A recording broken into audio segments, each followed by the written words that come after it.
Welcome to the Why Not Real Estate Podcast, where you will learn top strategies from world-class real estate investors, both large and small. Why not? Tune in and get started today. So always remember that we're dealing with people. And to be successful in real estate, to be successful in any business, you got to come from the heart.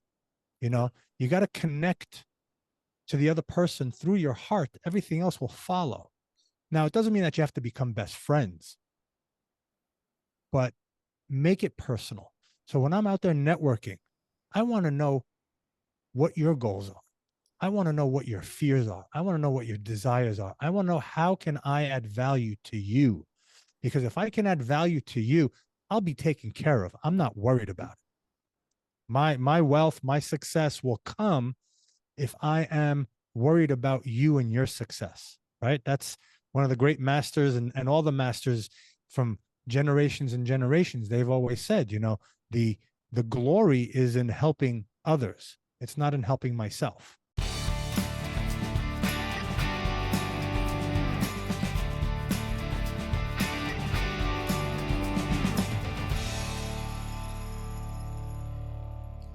What's up, all of my real estate peeps? This is Brian Lucier with another episode of the Why Not Real Estate Podcast, where we interview seasoned professionals in the multifamily space, both large and small, where we believe investing in multifamily is the best asset class out of all real estate investments. So, ladies and gentlemen, today our guest is one of the principals and co-founders of MTN Investment Group. His journey in the real estate world has been incredibly fulfilling, allowing him to specialize in multifamily and student housing properties, making a significant impact in the rental industry. Aside from his role in MTN Investment Group, our guest is also a coach, much sought after speaker, and the host of the MultiFamily Inc. podcast. Through his podcast and numerous speaking engagements, his expertise and insights empower individuals and organizations to reach their full potential and achieve success in their financial endeavors. He recently launched MultiFamily Inc. coaching and mentoring program, and the experience has been incredibly fulfilling.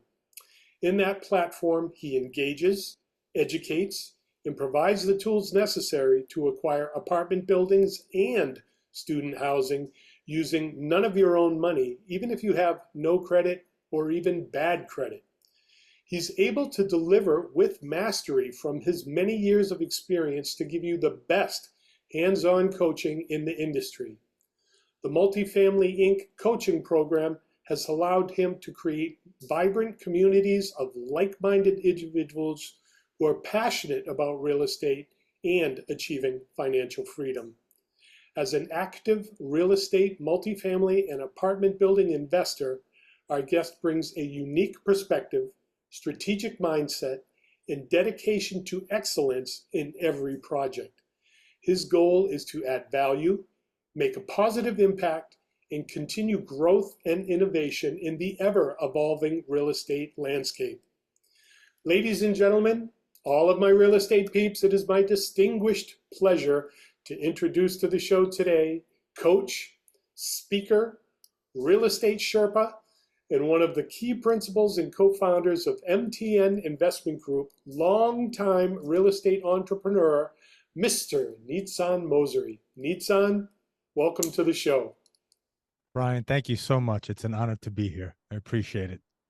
Nizan, I've been thinking about this for weeks since we had you booked, and I am so excited to have you here. I've known you, I feel, forever in my career. And one of the first times I ever saw you speak, you said something that just branded into my brain, and I've never forgotten. You took advice from your dad when you were a young boy. You were talking about your family, and your dad had said to you, Nizan, there's two kinds of people in this world, those who pay rent and those who collect it. You got to be the one who collects it. Yeah. And I hope I did your father right by getting that correct. Absolutely. Absolutely. Thank you. Oh, no. For sure. The pleasure was mine. I mean, when you said that, it's like, wow, that's it, right? So now here we are. We've been down our journeys and our paths. I think you're in Florida now. Is that where Correct. you're Correct. boots up Yes. in Florida? And I'm boots off, toes in the sand on a Caribbean island. So real estate has been very good to both of us. Um, so if it's okay with you, I would love to get right into the interview. Yeah, let's do it. I'd love it. All right, perfect. So I know a little bit about your story, but for our viewers on the show, can you tell us a little bit about your background and what you used to do before getting into real estate? Sure, absolutely. So I'm first generation American. My family came over to the U.S. From Israel, and with their three boys, and I was the last one born in New York City, and I grew up in New York City. And as you mentioned, my father drilled into me and into my brothers when we were younger about real estate, about paying rent and collecting rent. And he told me once a long time ago, he said the richest person on in the planet is someone who owns a piece of land free and clear. No one could ever take it away from you. It's yours, and you can do with it whatever you want. So I grew up in New York City, went to Pace University, never graduated. I'm not a college grad or anything of that nature. And when I was 25 years old, my father passed away, and that threw me for a big downward spiral. I really kind of lost the idea of what life was meant to be or what life was all about. And I just went down that rabbit hole that wasn't a good rabbit hole. A lot of drugs, alcohol, things of that nature. And then at the age of 27, I decided to get rid of everything. I was working with my brothers.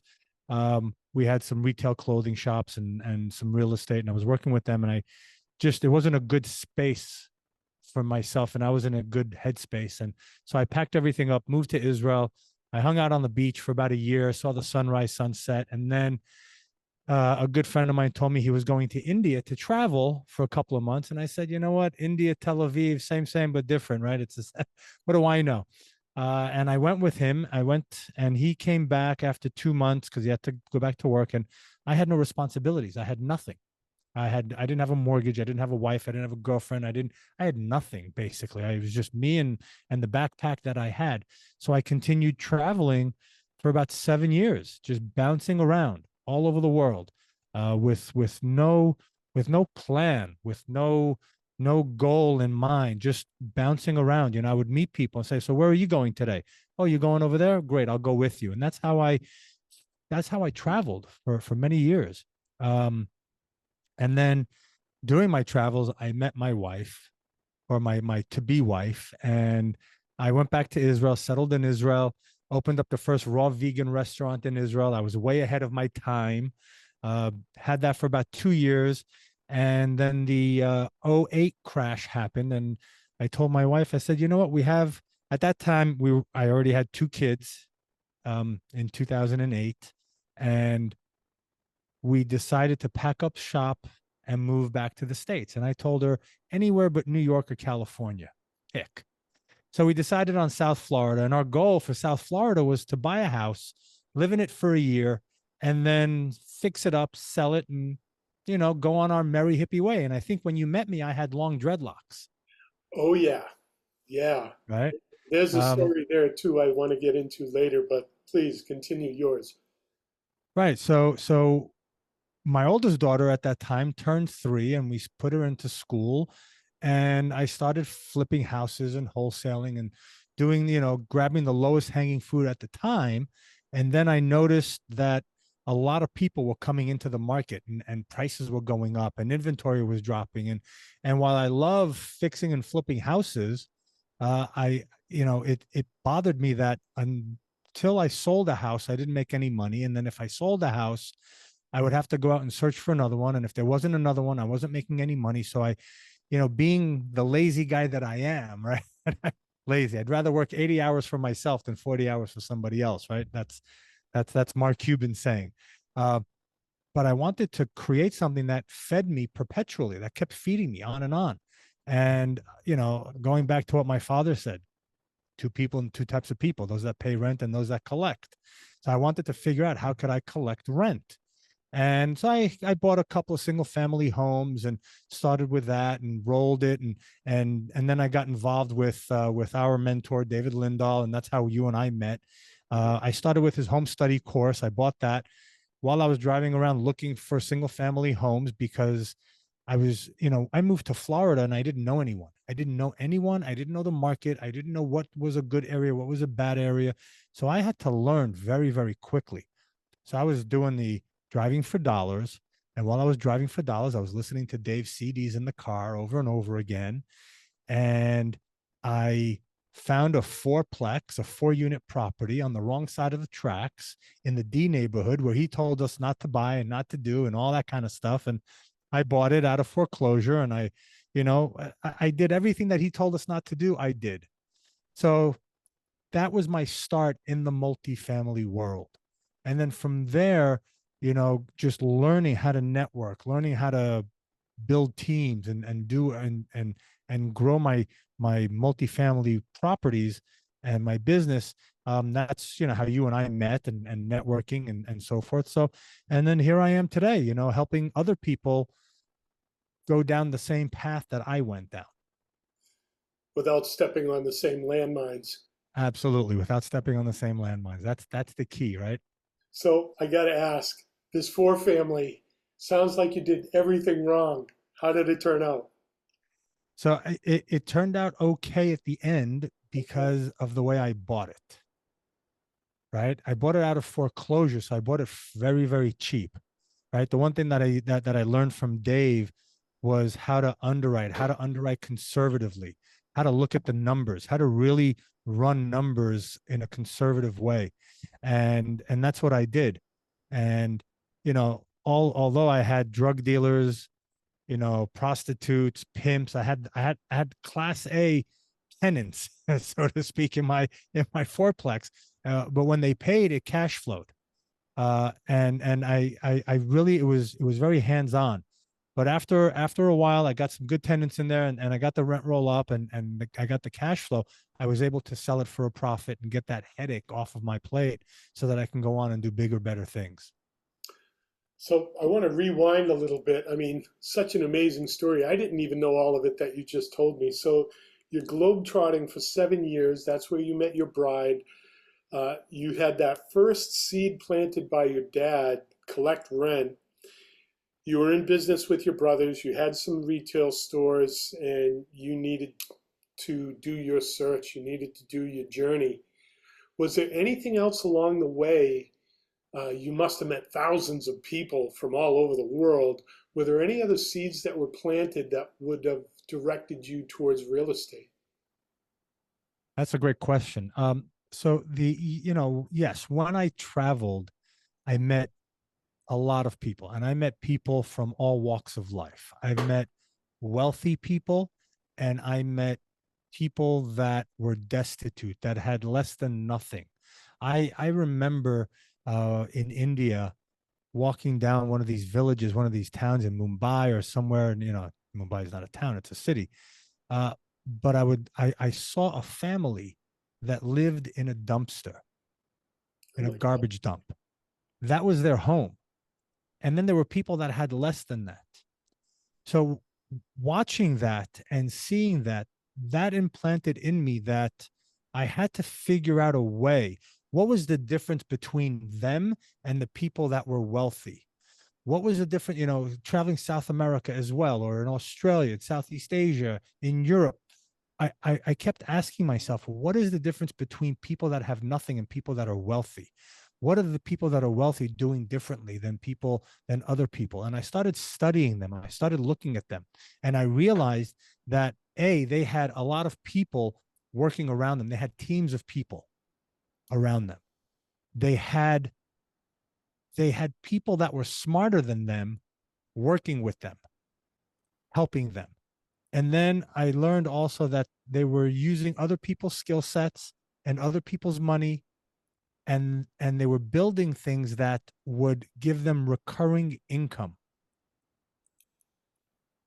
And the one thing that kept popping up with all of these wealthy people, you'll never guess what it was. It's real estate. Real estate. What made you rich? Well, I worked in IT and then I bought real estate. I was doing this and then I bought real estate. I did that and I bought real estate. It was all about real estate, real estate, real estate. Uh, and and I kept seeing great opportunities wherever I went in different countries for land that was being sold very cheaply, and you can build on it and you can do. So that was always in the back of my mind, and I always had a sense of I guess a good nose for real estate, right? I could look at a property, I could walk in down in a town in some country, and I say, you know what, I think this would be a great spot for X, Y, and Z. And then, coming back a year later or a couple of months later, suddenly you see this restaurant opening up where I said a restaurant would be good. Or, I remember here in Delray, when I arrived to Delray, there was a building, and I told one of my wealthy friends, I said that would be a great place for a hotel because of X, Y, and Z. And next thing you know, 7, 8 months later, a hotel is opening up there and it's prospering. So I always had that knack or that sense. So traveling, I always saw people getting into real estate. And I said, that's got to be something that was there. And then I also, there were lessons learned. I one of my big philosophies is trust in the universe, and the universe will take care of you. That's something that popped into my head, a long time ago. And I honestly believe that. And I also believe that we are where we are because we have to learn lessons. We have to learn something. And if you truly believe that you will always be okay and you'll always be taken care of, then you will be. There's no need to worry, right? We so many times we wake up in the morning and we have the same thought that we had yesterday, and that was the same thought that we had the day before. So we're perpetuating that same thought moving forward. If when you wake up the new day, have new thoughts, have thoughts of the future, of the present, moving forward, rather than what it was yesterday. And that's how you can build your future and build your present so that it can build on your future. Your LinkedIn page says something really remarkable in bold letters at the bottom of your bio, helping people to wake up and That's start right. living life. That's right. I can hear that in what you just said, wake up and start living life, Absolutely. which is a great segue here. How many years have you been a real estate investor? Oh, many years. When I was in New York City with my brothers, we went and we bought properties, buildings out of foreclosure, renovated them. I'm the youngest of four boys, so I always had the wonderful jobs that nobody wanted to do, right? Clean the Yeah. toilets, do the build outs, do the demolitions, do things of that nature. So I was always hands on, do the renovations, do the construction. Did that. Then when I was living in Israel, I bought properties in Israel and did some in South America. And then coming here, I started, from California to New York, right? Buying real estate, doing different things. So I'd been involved in real estate in one way or another for over 25 years. All right. Well, that's the baseline for my questions coming up for you now.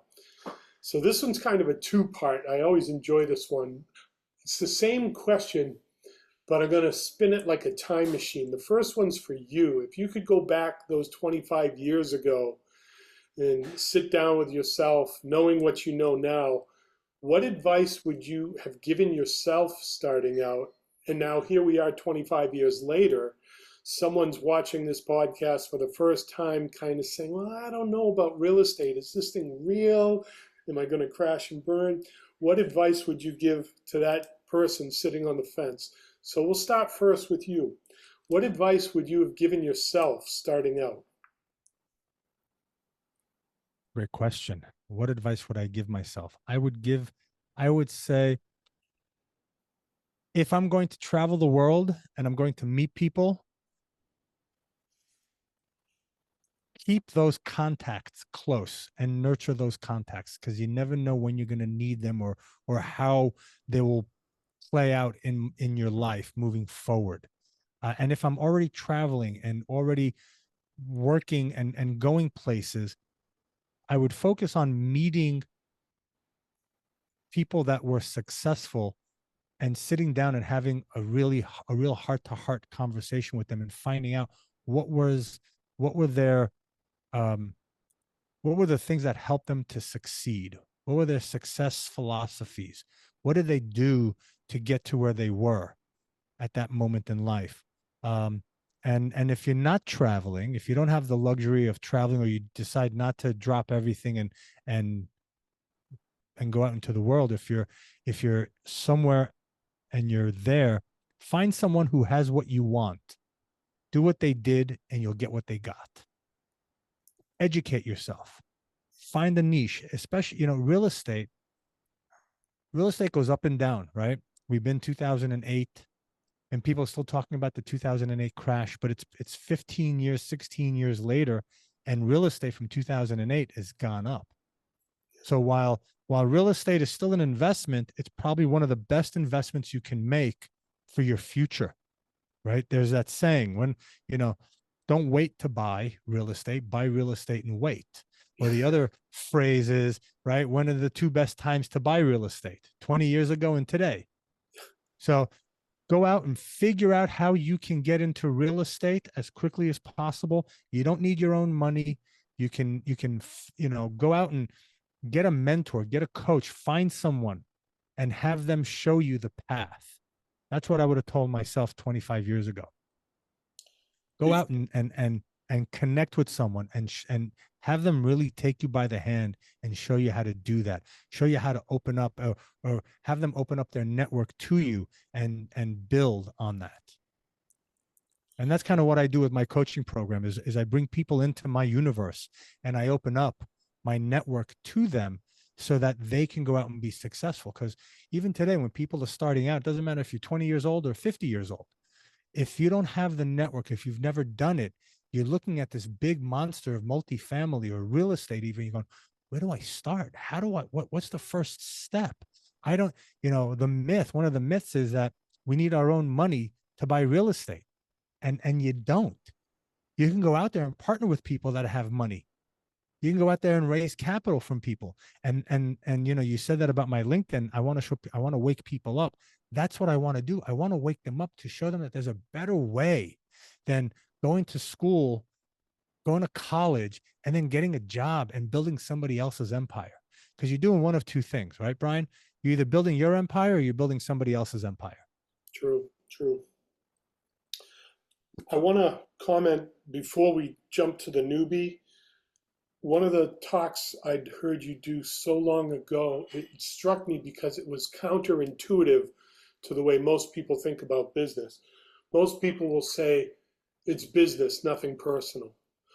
But I remember you flipped that all over on its head and said, no, Mm-hmm. wait, this is business. Let's make it personal. And I think you had like 5 points that you went through that, before you even talked about business, you wanted to connect to people at a heart to heart level. I mean, I always get emotional whenever I see you. I give you a big hug and all that, but you nailed it, that people got to like you if they're going to do business with you. Mm-hmm. And you just disarm people. You're so easy to talk to, and you talk about real things. And, most people, when they're entering the ring of business, they're thinking, okay, who's going to eat my lunch today, and how do I protect myself and all that. And like I said, you're so disarming when you talk to someone. It's personal, even though it's business. You make it really warm. Um, yeah, I had to give you that. I had to give you that because I remembered that. And it's like, yeah, I remember that thing. And you went through it. And I can't remember all the points, but it was family, life. What's the real stuff? The real stuff Mm-hmm. that people connect to. Absolutely. Yeah, no, I appreciate that. Thank you. And yeah, you're right. And it's been a while since I thought of that, but it's so true. And I still run my business that way, my investing business and my coaching. With my coaching business, my clients are extended family. I bring them into my family, because their success is my success. I want them to be more successful than me. Right. And yes, business has been turned on its head because everybody's looking out for themselves in business, in the business world. I worked for some of the bigger stock firms on Wall Street many, many years ago.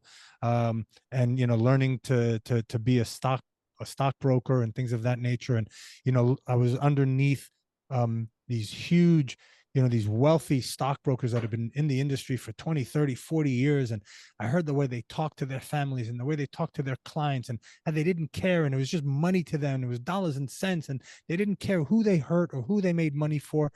And when I stopped and I looked around and I said, wait a minute, if I sit here another day, I'm going to become like them. And I don't want to be them. So that's when I left. And that's when and in real estate, it's all about your network, right? Business is all about your network. And I have a saying, money makes you more of what you already are. If you're a nice person, money will just make you a nicer person. You'll be able to give more. You'll be able to spread it around. But if you're an a-hole, money will make you a bigger a-hole. You'll be more condescending. You'll think that you're better than people because you have money. So it's amazing what money does to people, right? It can really taint your vision. So always remember that we're dealing with people. And to be successful in real estate, to be successful in any business, you got to come from the heart. You got to connect to the other person through your heart. Everything else will follow. Now, it doesn't mean that you have to become best friends, but make it personal. So when I'm out there networking, I want to know what your goals are. I want to know what your fears are. I want to know what your desires are. I want to know how can I add value to you?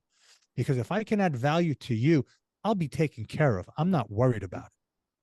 My wealth, my success will come if I am worried about you and your success, right? That's one of the great masters and all the masters from generations and generations. They've always said, the glory is in helping others. It's not in helping myself. Right. So it's not business, it's personal. Right. How many times we hear people saying, hey, man, you know what? It's not personal. It's just business. I screwed you over. Don't take it personally. It was just business. What does that mean? No, it is personal. It's not business. It's all personal. Everything. And if we make everything personal, imagine the world that we would live in. Imagine how better this planet would be. And that's another place where I come from. Is my goal is to leave this place better off than how I found it.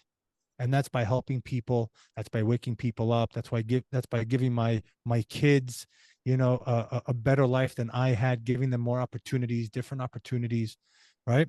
Going out there and making this place better than we found it. And that's why I started my coaching program, is to really go out there and take people by the hand and show them, hey, you know what? You can do this. It doesn't matter where you come from. It doesn't matter your background. It doesn't matter if you got an MBA from Harvard or you're not, or you didn't graduate college or whatever it is. You can do this. You just got to have the passion, the dedication, the commitment, and the grit. I saw a TED Talk one day that they said the one thing that separates successful people from anybody else, it's not your network, and it's not the goals, and it's not the talent or the skills or anything like that. The one thing that separates you is grit. Will you be able to do this long term until you figure it out, until you go? So let me take you by the hand. Let me show you how to go about doing it. Let me show you how to raise capital. Let me show you how to underwrite correctly. Let me show you, I wish I had someone like me teaching me, actually taking me by the hand, because, we know, right? We were taught, go to 2 networking events a week and collect business cards. I've got shoe boxes of business cards that didn't do me any good because I didn't understand what it meant to network. I didn't understand what it meant to nurture or to create the avatar of the person that you're actually looking for so that you can drive them to you rather than you going out to them and so forth. So I learned a lot in my years of multifamily. of doing things the wrong way, to where now I can show people and say, hey, you know what? Let's do it the right way. Let's shave off years of your business by doing it the right way. So it's not business, it's personal. Absolutely love that. And, I mean, anybody who's watching this, if they can't feel that resonate in their heart, then they got to rewind it because it's right there. And now it's recorded for the universe. You said something really important, and I want to put a spotlight on that. Money, if you're an a-hole, will make you an a-hole. If you're an angel, it'll make you an angel. Money is just a tool, just like a hammer. That's You right. can use it to build something up, or you can use it to tear something down. And it's the same tool, and money can go either way. So it's, yeah, people put a value on money that I don't think was intended to be there. It's supposed to Mm-hmm. provide for you and your family, to put food on the table, or a roof over your head, or clothes on your back. And, I'm not going to jump on a soapbox there, but it is a tool. Now, the coaching program is a great segue here. We're going to jump back to the question. For those newbies who are seeing this for the first time and trying to figure this out, or even myself, right? I know that I need coaching. I know that I need mentorship because I don't know everything. And the day I do is the day I'm dumb. Mm-hmm. So, what advice would you give to that person hearing this maybe for the first time? Same thing that I said earlier. Find someone who has what you want, do what they did, and you'll get what they got. It's that simple. That was a mentor of mine when I was 24 years old. I heard him say that, and that blew me away. Uh, Find someone who has the lifestyle that you want, who has the confidence that you want, who, if you want to be a philanthropic person, well, find someone who's philanthropic and figure out how they got to that point. If you want the wealth, find someone who has the type of wealth that you want, and then go ask them, hey, how did you do that? Research them, learn from them, read all about them. Where do they start from? What do they do? How do they get to where they are? Get educated, right? Figure out what you want to do and get educated on it. And the other thing I would say is, we're told by a lot of people out there, find what you're passionate about, or find what you love to do, and then go do it, and you'll never work a day in your life, and you'll be wildly successful. Okay, so let's break that apart a little bit. And I'm going to make this an extreme exaggeration just to drive the point home, right? If I love to do underwater basket weaving, and that's my passion, and I go out and I do that, how wildly successful am I going to be? I mean, geez, how many people are going to take me up on my underwater basket weaving? That's not the goal. The goal is to be passionate and to love what you do. So if I'm buying multifamily and that's my lot in life and that's where I am and that's what I decide to do, then I'm going to do it with all of my passion, with all of my love, with all of my dedication. I'm going to make that my life. Now, it doesn't mean that the one thing in life that I love to do is multifamily. I love to travel. Get me going places. That's what I love to do. I personally didn't figure out how to make or how to become wealthy by traveling. I'm sure there are other people that have. But the point is, go out and find something that can make you money, that can create an incredible life for you, and fall in love with that. Another contrarian statement from the master. I like the way you Fall in take, love with that. yeah, I like the way you take something that we've heard 1,000 times and put a mirror up to it, so it's kind of the reverse of it. It's the same thing. It's no different. You can still be passionate about what makes you money. My background is marketing and advertising, so when you said the underwater basket weaving, it says all he needs is a good marketing agent, and I think he'll be all set. But I mean, even in the multifamily space, you've got the podcast, you've got the coaching, you're helping everybody, but at the same time, it helps you. Just like you said, if your students and the people involved with you are successful, how can it not reflect back on you in that same mirror? That's right. That's right. Absolutely. Now I can't, I am not responsible for people's success. What I am responsible for is what I give, is my share. So when I'm working with my clients, I'm giving them 100% of me.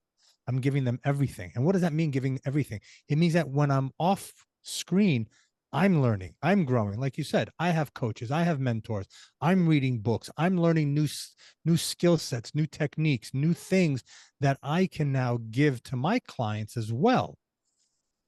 Now, if I'm sitting there and I'm going, man, I hate what I do, it's just, but I got to do it anyway, right? It's going to come out that way, right? And even if you're a W-2, if you have a job, excuse me, if you have a job, love what you do so that you can do and be the best at it, and you can, and people will see it. And if you love your job and you love what you do. I was talking to someone who's a physical therapist the other day, and he wants to get into multifamily. He goes, I don't ever want to give up being a physical therapist. Well, that's awesome, man. You're helping people. You're taking someone who's in pain, and you're helping them shift, and you're helping them get out of pain, and you're enhancing their life. So he loves what he's doing. Now imagine if he was a physical therapist and he hates what he does. He's gonna do it half-assed. So if you, whatever it is you do, if you're going to do it, love what you do, because from that point on, other doors will open up. People will see that you love what you do. You will excel in your job. Maybe you'll get promoted. Maybe you'll get more, more money. Maybe you'll have more responsibilities. Maybe you'll grow in the company. You'll do great things within that position. But love what you do.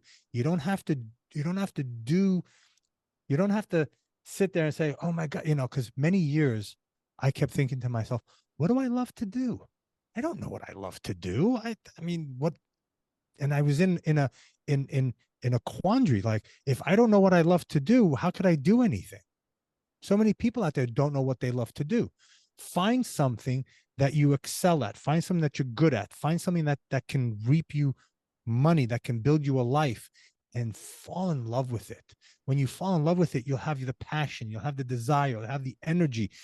People will start flocking to you because that's what you're putting out into the universe.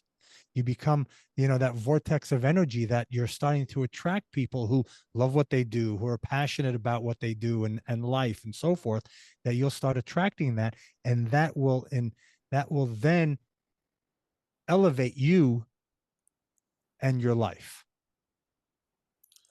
Nizan, my reflection on you is you're passionate about seeing people evolve and grow and have a better now. Why wait till tomorrow? A better now today.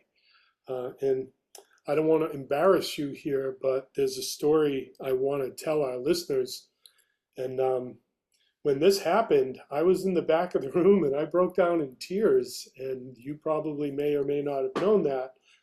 But this gentleman we're looking at, this clean cut young New Yorker boy, transplant to Florida, had dreadlocks down past his butt. And first time I ever met you, you wearing a blue pinstripe suit with dreadlocks down your back. It's like, okay, there's something going on here. It's like, talk about a first impression, right? Never forgot you. So years down the road, we're at an event, and this was the Wounded Warrior Project, and now you know where I'm going. Mm-hmm. And Nizan here, I think you had auctioned off the right to cut off your dreadlocks for the Wounded Warrior Project, and it was either 10 or 20 or $30,000. I can't remember the amount, but the significance of cutting off your life to help others have one. I mean, you can hear it in my voice. I'm going right back to that moment, and I don't want to cry on my own podcast here, but it's like, who does that? Who sacrifices the years? Like, I'm sure that you didn't just grow that over a couple of months, right? No, it was So decades. the decades of that dedication, and you to say, okay, yeah, no problem. I see people in need. I'll cut off my left arm. And I mean, that's how it struck me when you did that. It's like, oh my God, who is this Superman?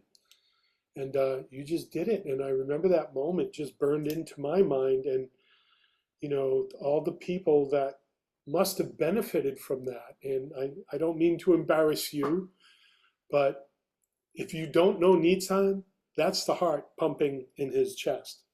And that's the man who we have as our guest today. And I'm honored to have you here. And yeah, I need a Kleenex, but all Thank you. right. So let's jump back on track. How's that sound? Sounds good. Sounds good. All right. So I had seen a post maybe a week or two ago that you had just closed out a deal. And I'm not sure if that's the one you want to reflect on, but I would love to hear that story. The next segment of the show is I'm going to ask, what's the best deal that you've ever done? What type of property was it? How did you find it? How did you finance it? Great question. What was the best deal that I've done? Um, I mean, the best. I would say it so far to date. I mean, in the last 24 months, my team and we bought 3 student housing projects. And we shifted into student housing because one of my partners has been in student housing for 25 years. He managed, Blackstone, Abu Dhabi Investment Authority, Goldman Sachs, billion-dollar portfolios of student housing. So he's been in the industry and he's worked with the top. He's worked with Landmark, who is, the top, one of the top owners, managers, and developers of student housing as well. So we bought those. We haven't gone full circle on them yet. However, while we were under contract on all 3 of them, we started to beat our pro forma numbers. And the reason why is because with student housing, you're leasing up this year for next year, right? The school year hasn't even started yet, and we're already leasing up for the following year for 25-26. Because when college kids come to campus, they go right into their place where they live. They don't want to start looking for a place. They want to go, this is where I'm living. They bring their stuff, and then a week later they start. So those have been some incredible properties, but we haven't gone full circle on them yet. But they're amazing assets. The last one that we bought was a 1-year-old property. We bought it from the developer. And it's just a phenomenal property, and we're 100% pre-leased with 9.9% increase in rents year over year. So anybody that says you can't make money on a Class A property, please reach out to me. I have other ideas. Now going back to properties that we went full cycle on, I would say one of my better properties was a 240 unit property in Dallas, Texas, outside of the Love Airport.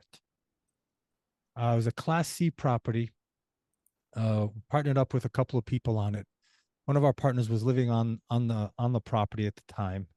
He moved to the property so that we could manage the renovations. I believe we bought it around a $5 or $6 million purchase price, around in that neighborhood. It's very, very cheap. Within 2 years, plus minus, don't hold me on the exact 24 months, could have been 22 months, 27 months, somewhere in that range. We then went and sold it for $11 million. We paid $1 million prepayment penalty on it.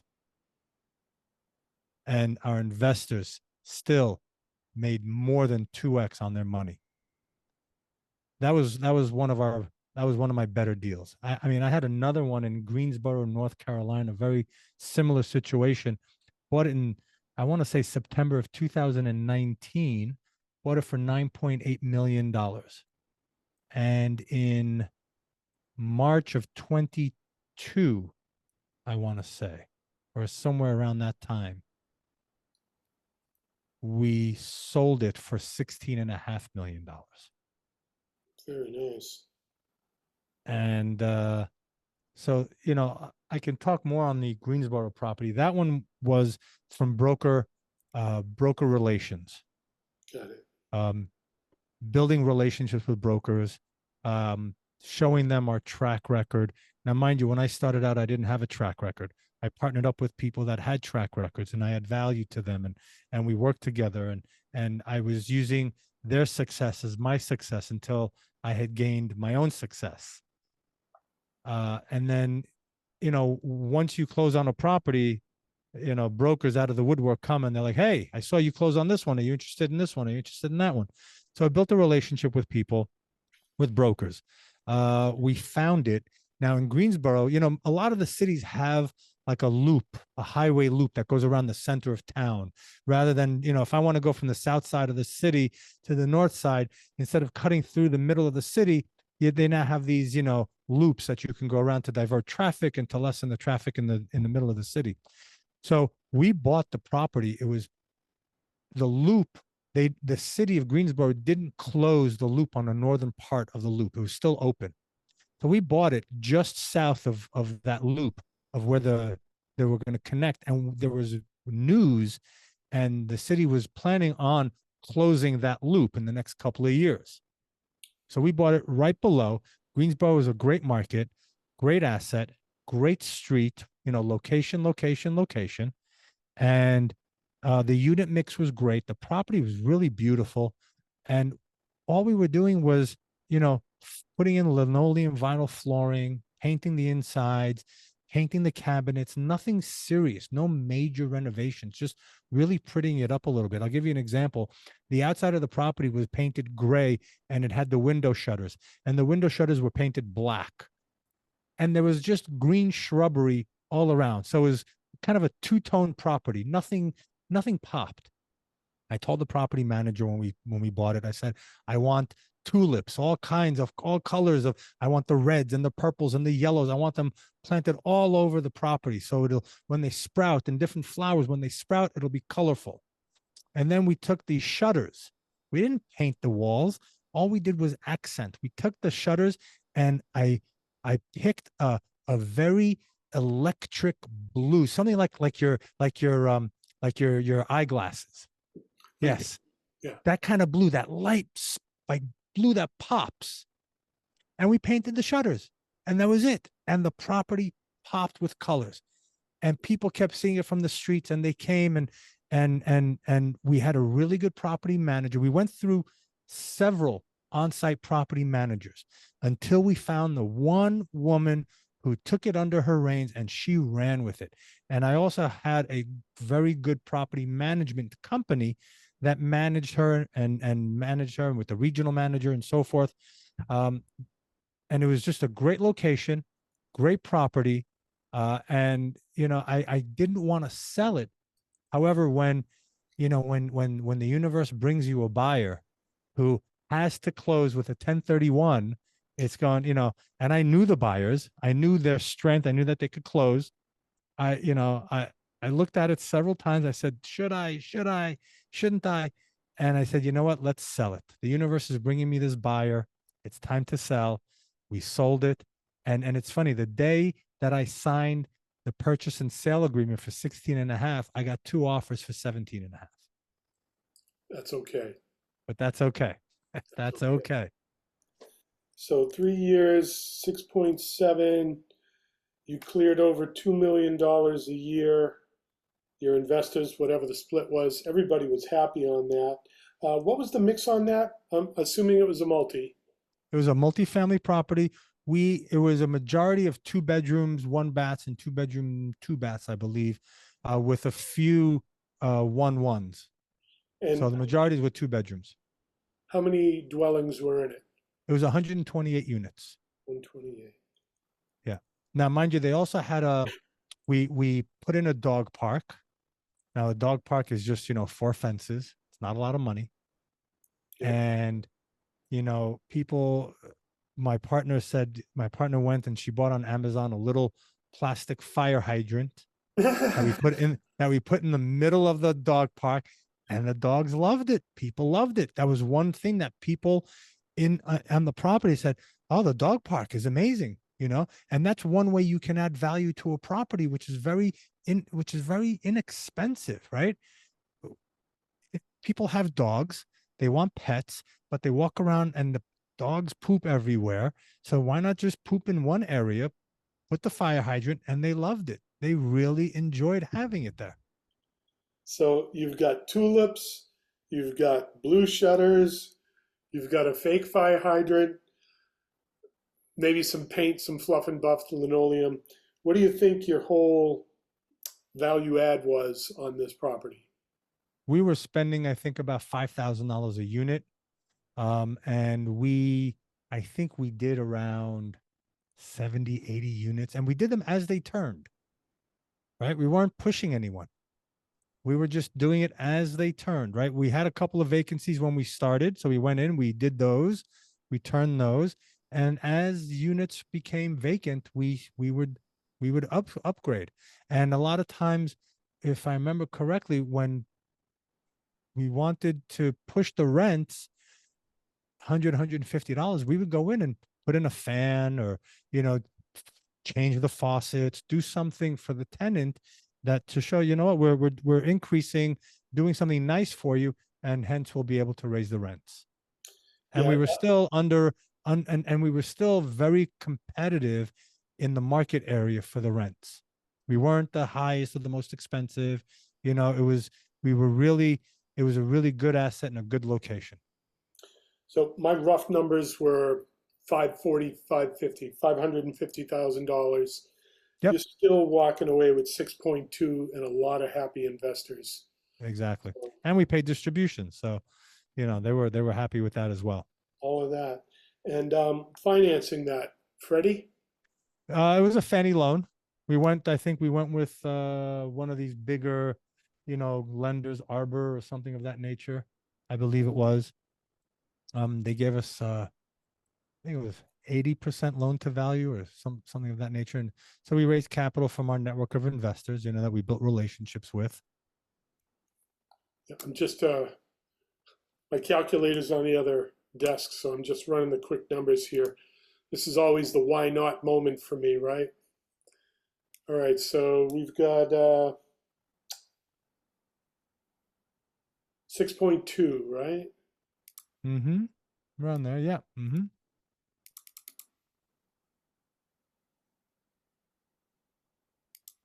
Just bear with me while I fumble through this calculator. Yeah, so it was 9,800,000 times, I think it was an 80% loan to value. Yeah, so they gave us $7.8 million. Okay, 7.8. So that's even more than this number. So I'm looking at your monthly value play on this was $173,000 a month while you held the property. Why would you not Yep. do this? Mm-hmm. Why Why would you not? not? Yeah, why would you not? Fear? Now, Who mind knows? you, also let's look at this. So it was a $9,800,000, and I think we had a 3% acquisition fee. So that was a $294,000 acquisition fee. Now, mind you, I split that with my partners, but I got a big chunk of it. I think I got 30% of that. Yeah, So, times 30%. Yeah, so I made, around 88, $90,000. I think I was actually even more because I was the sponsor as well. I was the guarantor. So I think I made like around $100,000 on an acquisition fee for that, plus the cash flow, our share of the cash flow, and then our equity when we sold it. yeah. I mean, I'm just looking at the disposition. Mm-hmm. I mean, there's the fees, there's the cash flow, there's the tax deductions, there's everything else that goes with this. And I always look at that as, okay, so there's icing on the cake and multiple layers and frosting and That's right. fruit, cherries, and jimmies, and the whole nine yards. All these things. And the pride of taking that property, making it attractive, making it a home for 128 people to have a better experienced life. All Hmm. those happy dogs lifting a leg on that hydrant. That's right. I mean, That's right. this whole deal is wagging your tail. Hmm. Absolutely. It was, and that's why it was one of my nice, and it was one of my nicer looking assets as well. And I was very sad when I sold it, right? It was like a duality. I was very happy that we sold it. My investors are making bank. We're making bank. We went full circle on another property that was always great. But this was a good asset. This is a good asset. It's not going anywhere. It wasn't going, rents were not going to go back down to, $700 where we bought them or something of, in that range. It was only going to go up and up and up. But when when you're handed that gift, you got to take it. When it's time, it's time. Mm-hmm. Yeah. Mm-hmm. We had Brian Burke on the show, and everybody hears buy and hold, or his whole thing was buy and wait. Mm-hmm. Right? When it's right, it's right. I That's right. mean, a lot of these strategies are okay. We're going to do a 3 to 5 year hold. He had done deals that a year and a half in, he hit his numbers. That was Mm-hmm. his exit. It's like, okay, it's time. That's right. If it was time, it was time. That's right. So, what's one of the biggest hurdles you've had to overcome as a real estate investor?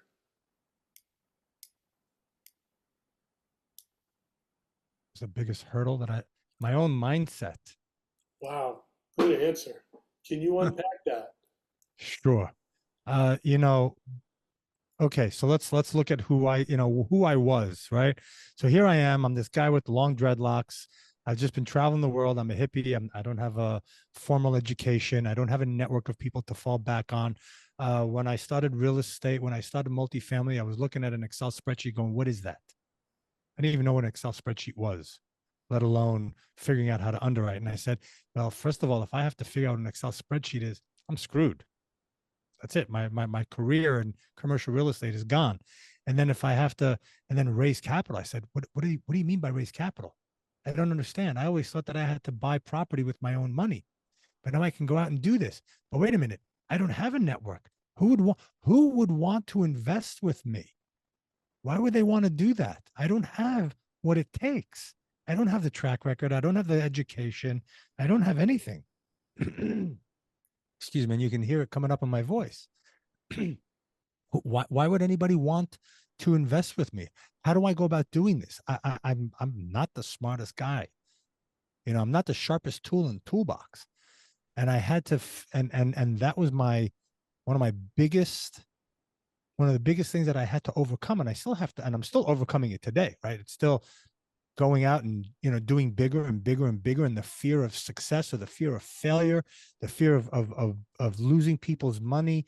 All of that is something that you have to overcome, and that's on a daily basis. But as I mentioned, I think in the beginning, you know, I'm not, those were yesterday's thoughts. Today's thought is I have to do it. I'm doing it, and nothing's stopping me.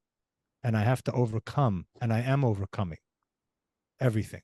So my mindset is something that is constantly and consistently being worked on to be able to improve myself and always go to that next level, right? I tell my clients and people that listen, um,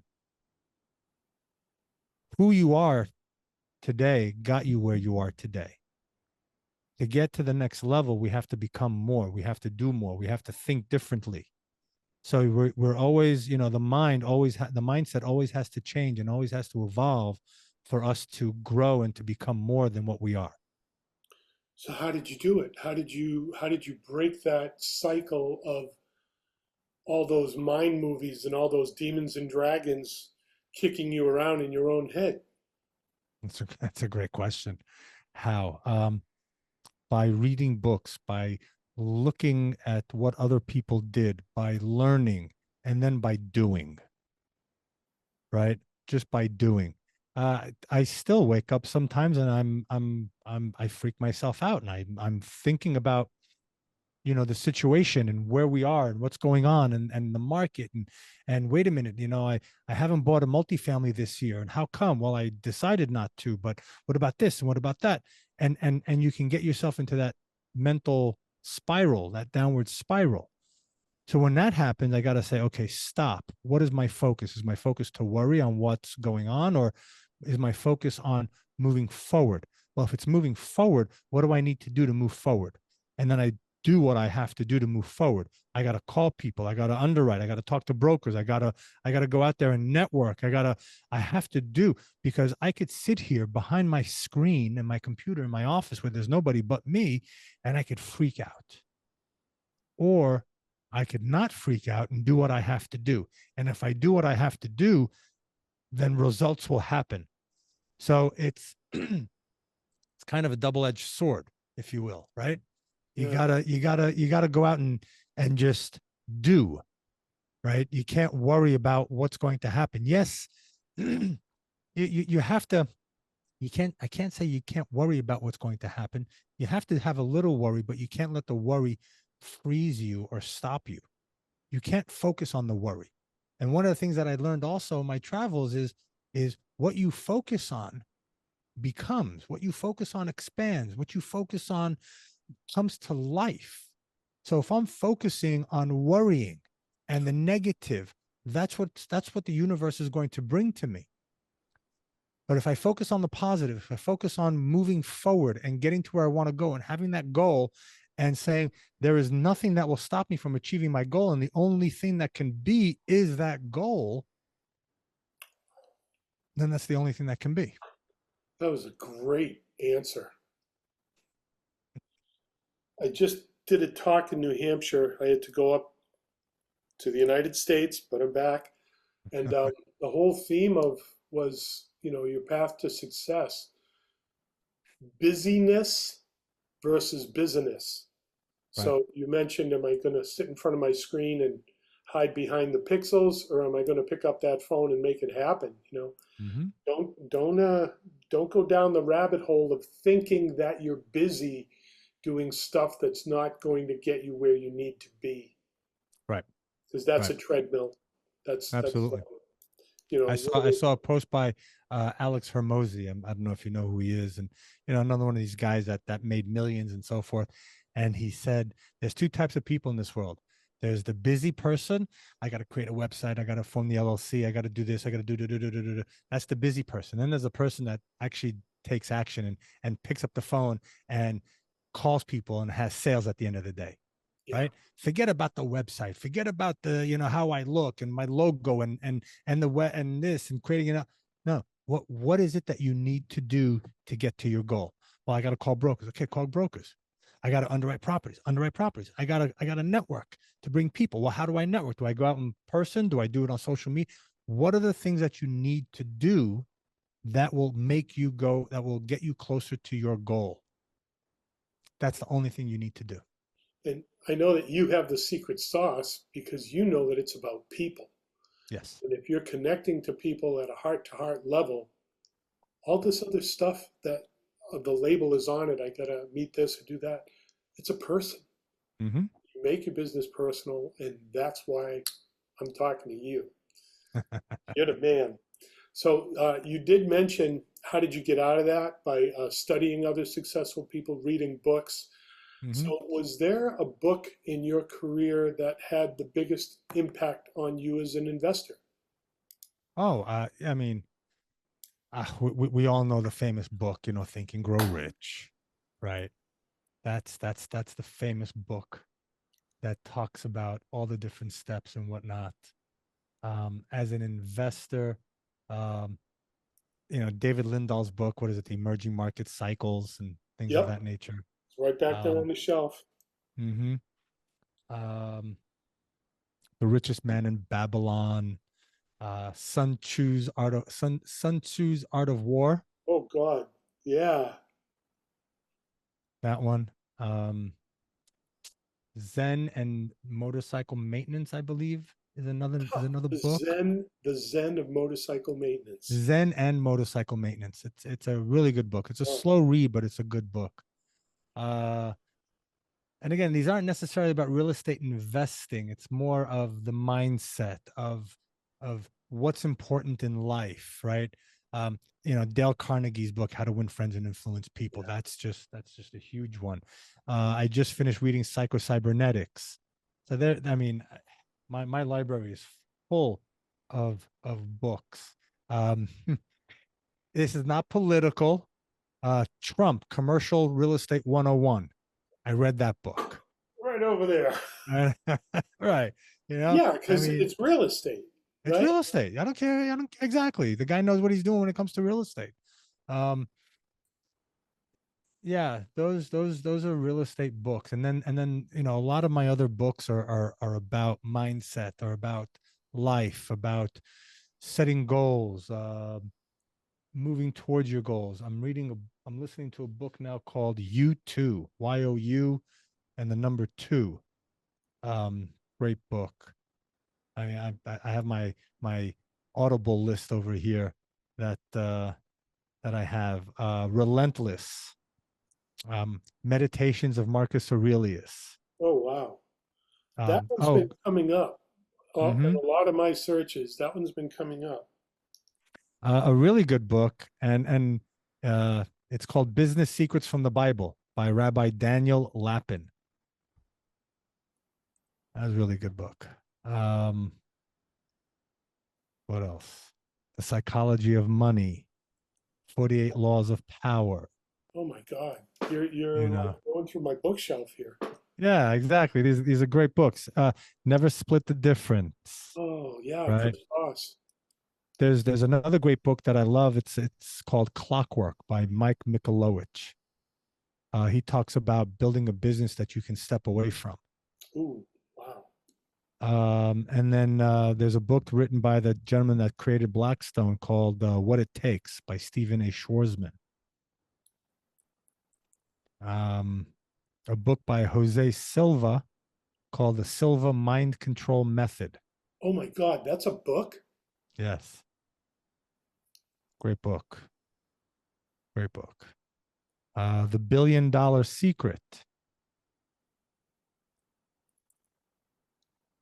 And then there was a book, I think it's called Siddhartha. That was one of the first books that got me on my journey when I left New York and I went on my travels. And then I think it's another book called Illusions. I forget who it's by. Did that have a blue feather on the cover? Yes. Yes. And Talks he was about focusing on a blue feather, and then the blue feather will appear and things of that nature. and he was a Hmm. crop duster and he went from town to town to town. Yes. Yes. Yes. I, Yes. wow. Yes. Goosebumps. Uh-huh. Wow, I read that book when I was a kid. Yeah. Wow. I Hmm. had totally forgotten about that one. And I have plenty more, and and for those who have teenagers and they're raising teenage kids, this amazing book called How to Have a New Teenager by Friday, or Have a New Teenager by Friday. Incredible book. Changed my life and my kid and my relationship with my kids and the way we do things, and it really, really helped. Wow. So those are your top 21 number one books. And I have more on my bookshelf as well. That Wow. um, what is That, The Greatest Salesman? I think it is. What others? I mean, I have books and books and books. you just hit the jackpot on the guests here. I usually ask for a book and then a second book. I think the most we ever got in an episode was 6 books, and you've given me like 23 different books here. And I will look all these up and get them in the show notes because this is a gold mine, for people Hmm. who are looking at doing all this.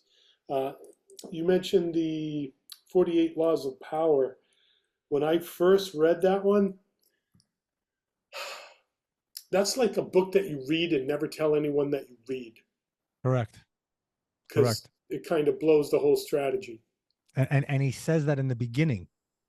I have it as an audiobook, and he says, the whole point of this book is not to tell people about it. Or he goes, don't share this with your spouse, because then it defeats the whole purpose of you reading it, because you're going to be using these techniques on people. And if they know you're using it, what's the point? Well, my mindset when I read it was to not be taken advantage of. Mm-hmm. So, Exactly. Also. I mean, if you want to look at it that way, or if Mm-hmm. you want to have world domination, but be the good A, the Exactly. angel, not the other A. That's right. Yeah. That's right. And You know, you can listen. It's like we said, right? It's you know, controversy topic. A gun can use to kill, but it can also use to defend, right? It's how you use it and for what purposes, right? So even the book, um, Never Split the Difference, the book yeah, about negotiations. yeah, You can use it for good, you can use it for evil. It all depends on how you're using your negotiation. What is your purpose for using this, right? And my goal is not to manipulate people to for the negative. And it's not, and I don't like that word manipulate, right? That's a negative connotation. Where, you know, where sometimes we have to do certain things, and so that people can wake up and see it for themselves. So we have to shift things, we have to move things in people, we got to get them to move in a certain way so that they can see it, right? Shift their angle of perception. right. Split the Difference is a really great book because it's through asking questions. So how am I supposed to do that? Which allows the other person the creativity to think about how to solve the problem. Mm-hmm. So if I tell you this is how you're going to do it and that's it and my way or the highway, 100% resistance. But if it's a question and you get to think about it and say, well, how would this work? Or what would it take? Then the juices start flowing. And I've always said this to my team. You can have person on the team with idea number A, person with idea number B. And if they share those ideas, they're going to come up with some hybrid C that is beyond the scope of either one of those ideas. So Right. yeah, asking the questions is super powerful. So next question I have for you, Mr. Nizan, what's next for you and why not get started today? What's next for me? um Continue to build my coaching program. I'm actually going out, and I had a 2-day event that I put on, and it was a it was supposedly a multifamily event. What I found was that a lot of majority of the time was spent on visualization, on breathing, on energy, on mindset, on really getting you to the right place so that you can be successful. Because without the right mindset, without the right tools to become successful, doesn't matter what your vehicle is, you'll never become successful. The Right, vehicle could be crypto, stocks, gold, whatever it is, real estate, whatever it is. But if you don't have the tools to get out of your own way, so to speak, it doesn't matter what the vehicle is. You're going to run yourself over. so I'm going So to my ask a 2-day question. event, huh? Go ahead, please continue. So my 2-day event kind of evolved from being multifamily to more of a mindset 2-day event. So this is something that I'm building on, and I'm growing, and I'm going to take this and make it huge. Um, I worked on this with one of my coaches the other day, and we came up with this tag, life liberator. I want to liberate people from the shackles of their mindset and liberate them so that they can be free, because it's all about freedom, whatever freedom means for you. So let's liberate your life. Let's remove those shackles, right? The shackles could be blinders. The shackles could be a mindset, different things for different people. So that's kind of where I'm moving.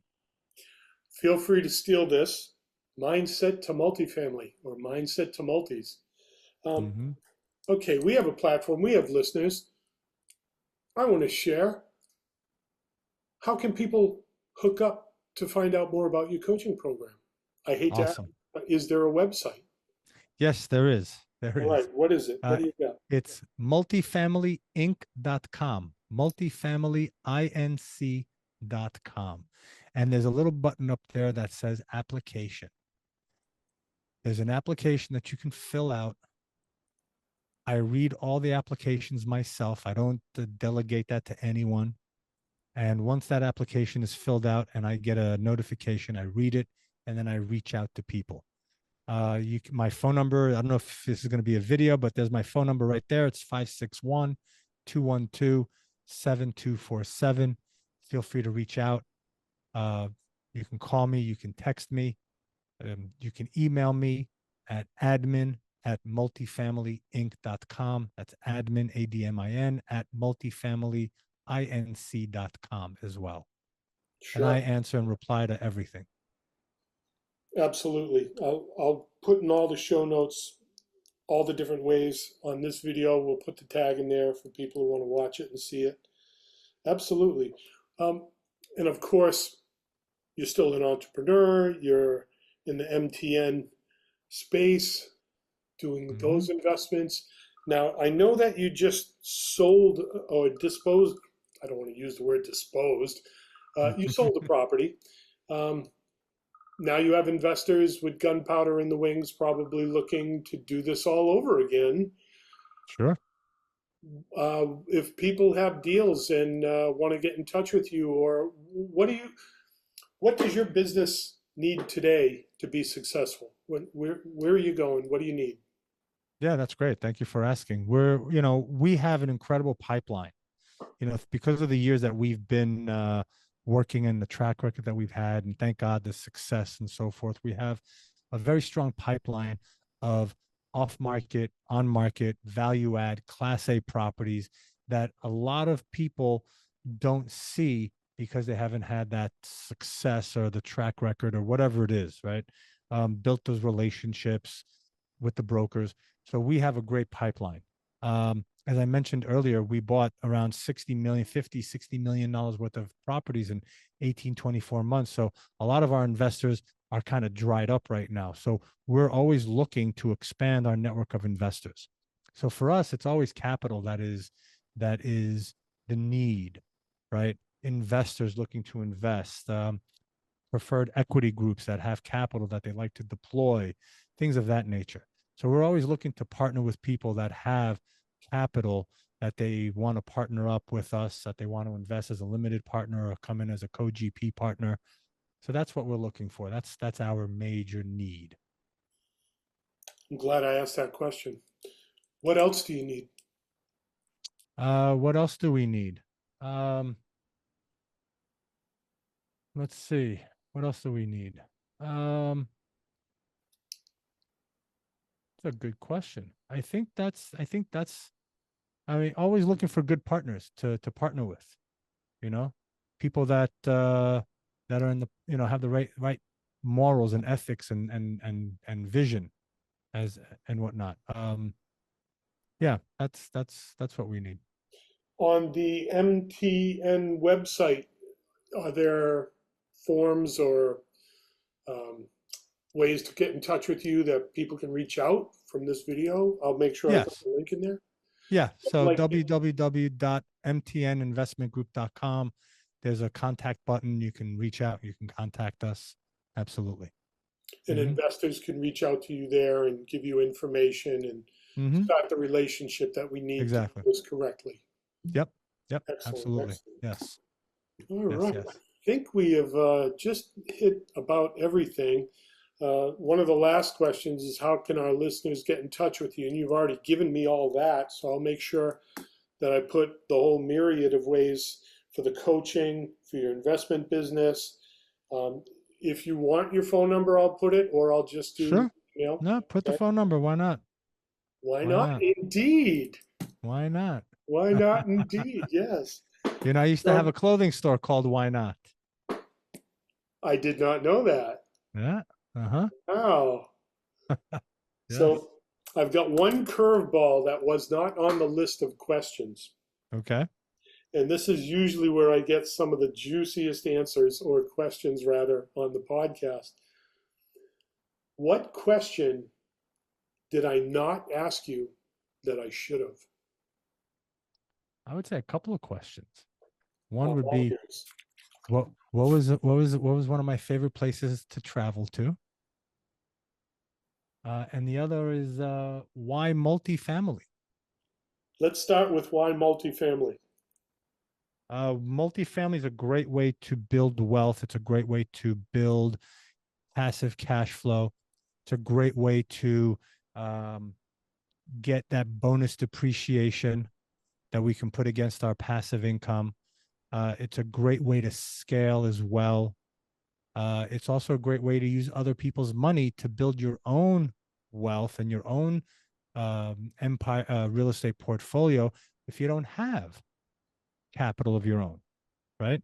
And it's funny, you know, we think that the smaller properties are easier to deal with, but you know, the bigger you go, sometimes the easier it is, especially when you're dealing with equity groups and people that have money.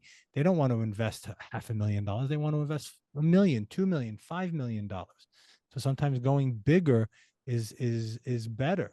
Not always. I'm not saying always, but you know, there is a train of thought that follows that path that goes, you know what, do a $20 million deal, right? It might be easier, economies of scale. People will want to fund that more. The returns are easier. The risk is more manageable, you know, things of that nature. So multifamily is a great way also to create freedom. You can do it from anywhere in the world. All you need is a laptop and Wi-Fi. So you can do it from anywhere in the world. You don't have to be there. You can put a property management company in place and let them deal with the toilets and the rent. Shoes are optional. Shoes optional. Exactly. Exactly. That was a great answer, and that's probably going to be the teaser for the show. So we'll close off the show. What was your favorite place to travel and why? That's a good question. Um, I'll tell you, one of the places that had a major life impact on me, right? Because we live on planet Earth. Planet Earth is this rock that is hurling through infinite space. Uh, Everywhere you go is incredible, right? The Great Plains of the Midwest, of wherever, you know, the flatlands, the mountains, the rivers, the forests, the jungles. Everywhere you go is amazing. One of the places that had a huge impact on me as a person was India. Why? Uh, well, there's 1 billion people in India. So we take for granted in this country everything that we have, Hmm. everything, and everything that we don't have. We have when I'm looking now at the parking lot in my office building, and I don't see a single person in it. In India, that doesn't exist. There are people everywhere, everywhere, everywhere you go. There's people. There's the the the poverty that you see versus the wealth that you see, the the glow in people's eyes that don't have anything but are blessed to have what they have. uh just it, the nature behind it as well. There were so many things that just blew my mind in India. um that you know, from the poorest of the poor to the wealthy, to the wealthiest people in Mumbai. It was just an incredible place. uh the friendliness of people, the cruelty of people as well, you know, the spirituality of people. So it was huge. It was huge. The effect that it had on me. So that was one of the places that really stands out in my life and on my travels. Not to say that, you know, every place that I traveled had an effect on me, but India really had an impact, a spiritual impact for me. Wow. And it all comes full circle right back to your heart. Mm-hmm. That's right. When I was graduating from art school, the designer who did the Rolling Stone Sticky Fingers cover, and you know that graphic, that visual, said it's all about connecting to the heart, That's right. no matter what it is you're doing, graphic Hmm. design or real estate, because what we do, those are those kitchen tables where they're going to make those memories, have the anniversary parties, birthday parties, uh, bar mitzvah, Christmas, Hanukkah, whatever it is. And those are going to be the memories that they take for the rest of their lives. And if we can make a difference with what we do, that is huge. Absolutely. It's funny, you were just saying about the heart. So I'm working with a social media marketing group, and they sent me a list of, topics of videos to produce to make so that they can put it on social media and whatnot. So they sent, you know, um, lessons learned from 50 from traveling 50 countries, and the last lesson that I wrote down, and it's not in order of any kind, but it was the last thing that I wrote down. It says, connect through your heart, all else will follow. And it's funny that you just mentioned that. Yeah.